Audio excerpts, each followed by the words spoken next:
Rumput laut merupakan salah satu sumber daya hayati yang sangat melimpah di perairan Indonesia dengan luas wilayah habitat sebesar 1,2 juta hektar terluas di dunia. Menurut data Kementerian Kelautan dan Perikanan, Sulawesi Selatan menduduki peringkat tertinggi produksi rumput laut selama 5 tahun berturut-turut.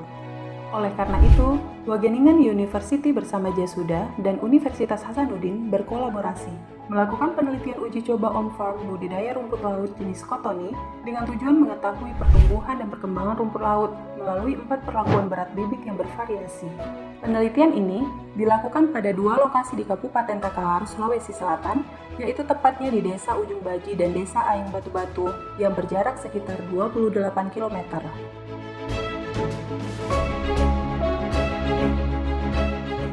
Sebelum penelitian ini dimulai, stafnya sudah memberikan edukasi kepada para petani yang terlibat dalam penelitian tentang bagaimana penelitian akan berjalan selama 3 siklus.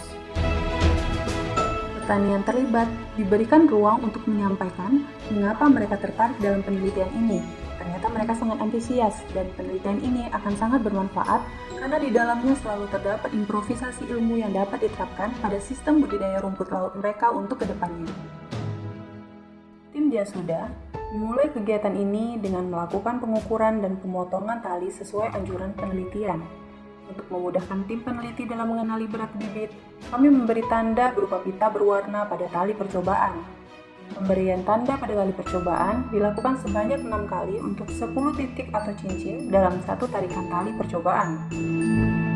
Selanjutnya, dilakukan pemotongan dan penimbangan rumput laut menjadi 4 variasi berat bibit, yaitu 10 gram, 20 gram, 30 gram, dan berat bibit umum yang digunakan petani. Kemudian diikat pada tali percobaan. Tali percobaan yang telah selesai akan dibawa ke laut dan rumput laut siap ditanam. 14 hari setelah penanaman, dilakukan monitoring dan sampling, di mana kegiatan ini bertujuan untuk memeriksa apakah berat yang didapatkan sesuai dengan apa yang sudah disarankan. Proses monitoring dan sampling dilakukan sebanyak 3 kali.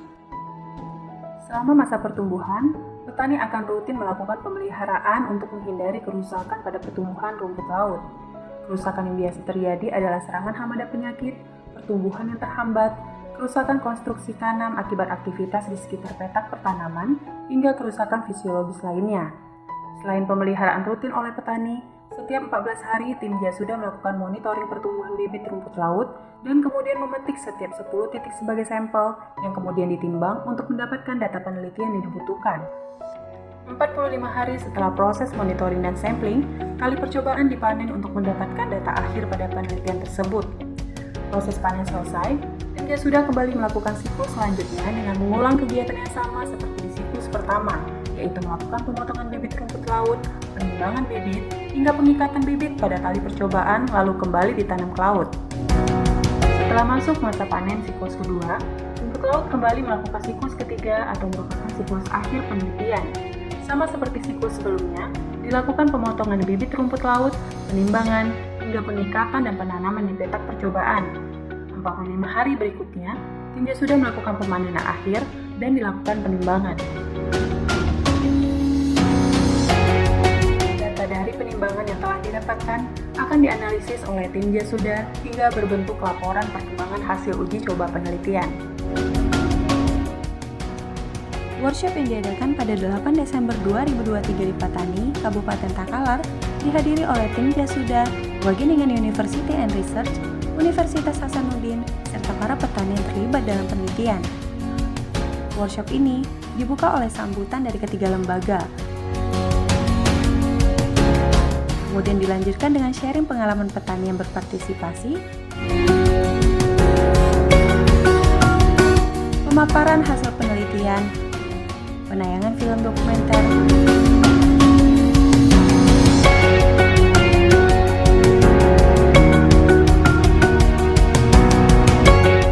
hingga rencana penelitian tahun 2024 mendatang.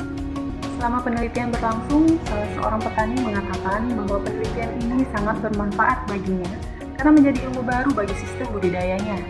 Petani rumput laut dapat belajar bagaimana memilah bibit rumput laut yang sesuai dan memiliki kualitas yang baik. Saran dari petani, semoga kedepannya petani dapat diberikan metode budidaya rumput laut yang terbarukan agar dapat mengembangkan dan menginovasi proses budidaya rumput laut kedepannya. Ada kendala yang terjadi selama penelitian berlangsung, yaitu setelah melalui proses monitoring dan sampling, didapati bahwa ada pertumbuhan rumput laut yang kurang bagus. Oleh karena itu, petani memiliki solusi. Berarti untuk solusi cuaca saat ini, rata-rata petani itu memindahkan rumput lautnya ke lokasi dangkal yang dekat muara. Iya, bagus kalau dekat Karena muara. pertumbuhannya lebih bagus. Pertumbuhannya lebih bagus, terus kebersihannya juga ya.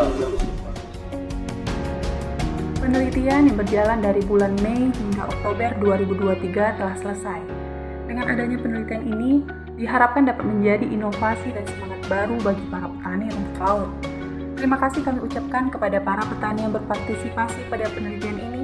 Terima kasih juga kami ucapkan kepada Wageningen University dan Universitas Hasanuddin yang menjadi mitra kami selama proses penelitian ini berlangsung hingga selesai.